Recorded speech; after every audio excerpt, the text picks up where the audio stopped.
안녕하십니까. 2021년 3월 8일 최병호 이펙트 시작하겠습니다.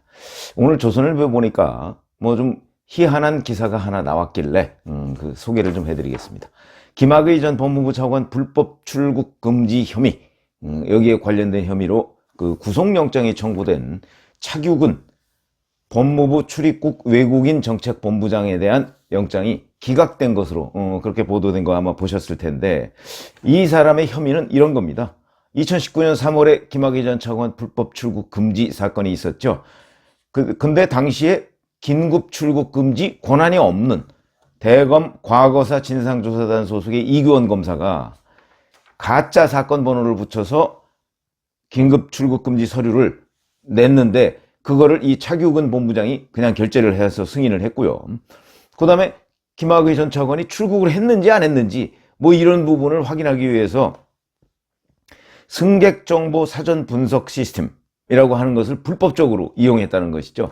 이것이 이제 직권남용 이런 등의 혐의로 해서 구속영장이 청구됐는데, 이 얼마나 중대한 범죄입니까?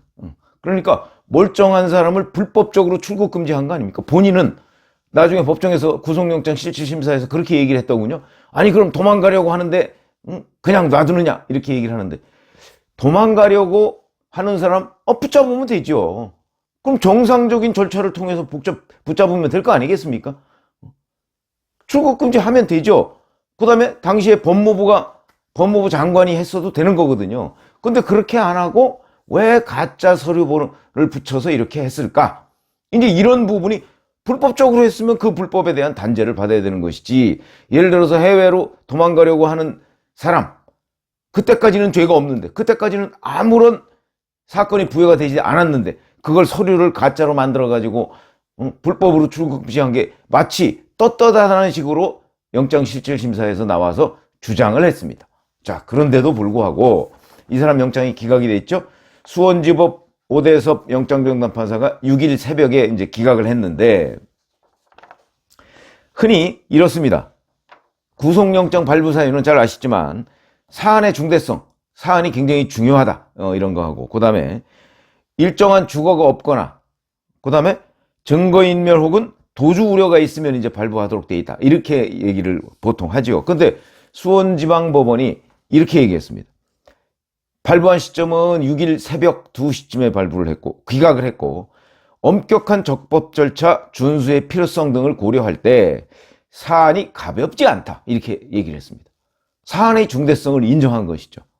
이렇게 인정해놓고 현재까지 수사 과정에서 수집된 증거자료, 피의자가 수사에 임하여온 태도 등에 비춰 증거인멸의 우려나 도주 우려가 있다고 판단하기 어렵다, 이래서 기각을 했습니다. 그런데 문제는 어디 있냐면, 구속영장 청구서 를 기각을 했으니까 그 청구서를 반환해야 될 거 아닙니까? 검찰에 반환하면 서류, 이제 반환 서류의 오른쪽 상단에 거기에 발부 이런 게 있고 기각 이런 게 있다고 합니다. 근데 발부 쪽에다가 도장을 찍었다가 그걸 화이트로 지우고 그리고 나서 다시 칸을 만들어서 기각 이렇게 했다는 것이죠. 자, 그러면 이게 과연 뭐냐? 이게 왜 발부 쪽에 도장을 찍었다가 기각으로 했느냐? 자, 이게 이제 문제가 될 소지가 있는 겁니다.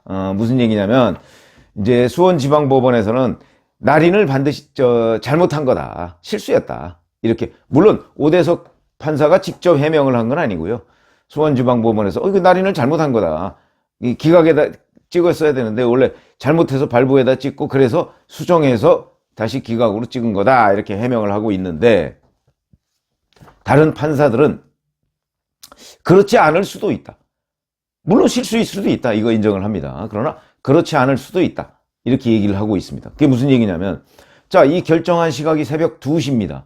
그러면 판사가 꽤 많이 고민을 했다고 보였는데, 낮에 영장실질심사 하고 나서 상당히 고민하고 다른 것도 물론 처리했겠지만 그러면서 이거를 새벽 2시까지 보고 또 보고 그랬을 텐데, 그런데도 이걸 발부라고 찍었다가 나중에 수정하고 기각으로 했다? 이거는 뭔가, 만약에 그걸 고쳤다면, 외압으로 고쳤다면 이거야말로 사법농단 아니냐, 이렇게 얘기를 하는데, 자, 그러면 이런 일들이 흔히 있느냐? 그거는 뭐 전체적으로 통계를 내보지 않았으니까 흔히 있는지는 모르겠는데, 과거에 전병헌 전 청와대 정무수석 구속영장이 기각된 적이 있습니다. 2017년 말인데 뇌물수수 등의 혐의로 구속영장을 청구했었는데 기각됐었죠. 전병헌 전 수석은 문재인 정부의 초대 정무수석입니다. 그때도 발부에다 도장을 찍었다가 기각으로 수정한 흔적이 발견된 적이 있습니다. 그러면 결국은 여권 관련한 구속영장 문제 때 이런 일들이 잇따라 벌어지니까, 자, 그러면 이게 그 당시에도 외압 아니냐?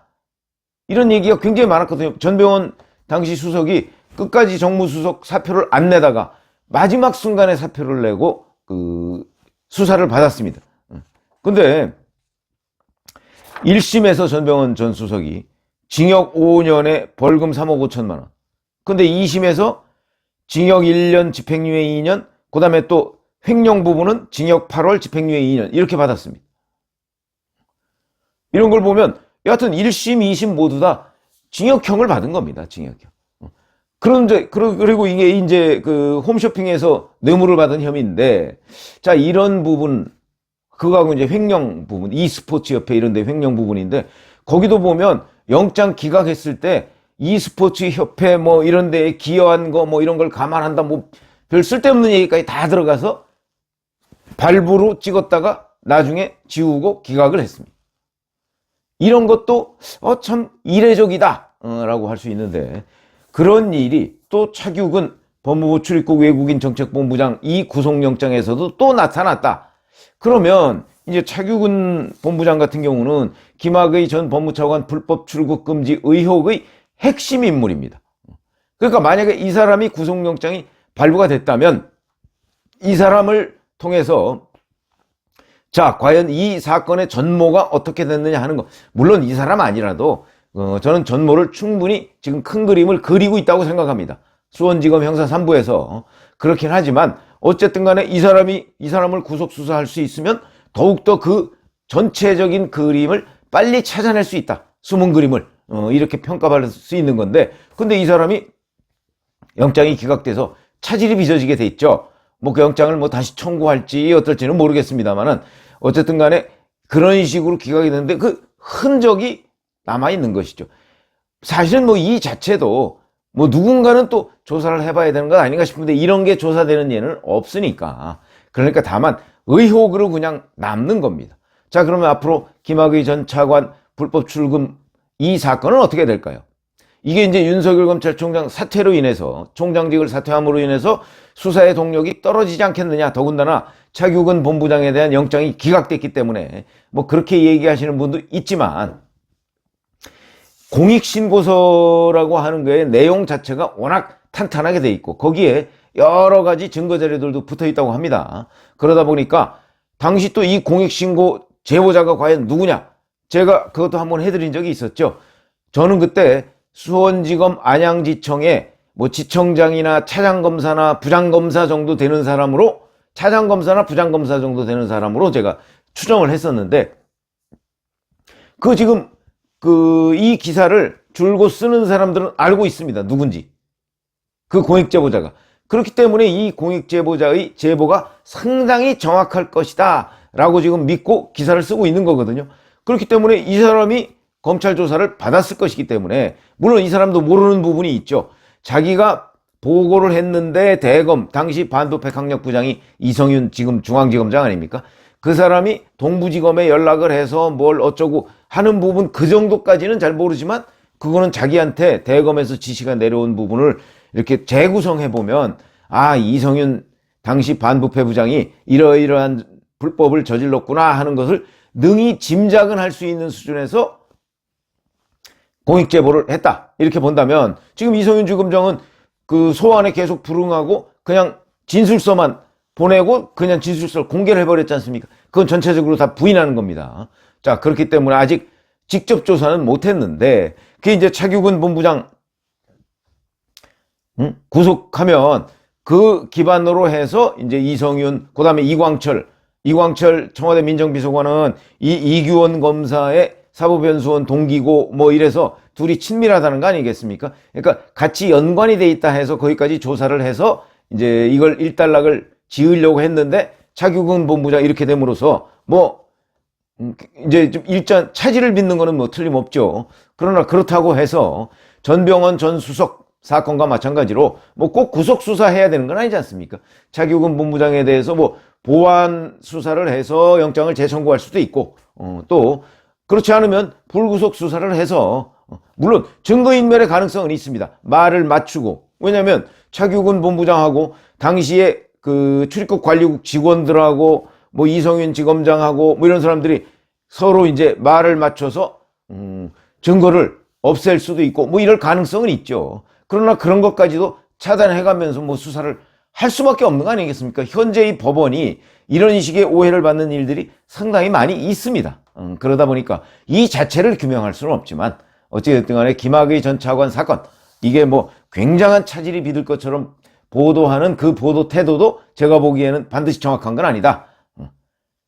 불구속 수사로도 얼마든지 의지만 있으면 밝혀낼 수 있는데 현재 수원지검 형사 3부의 의지로 볼 때는 뭐 충분히 밝혀낼 수 있지 않을까. 또 그 공익제보서 자체가 워낙 탄탄하게 돼 있기 때문에 조금 더 분발해서 이 차규근 본부장의 역할까지도 분발해서 좀 밝혀냄으로써 이 김학의 전 차관의 김학의 전 차관 사건과는 별개의 문제입니다. 이거는 그냥 그 누군가 죄가 없는 사람을 출국 금지를 가짜로 했던 이 사건에 관여한 자들을 이거 단죄를 하는 문제지.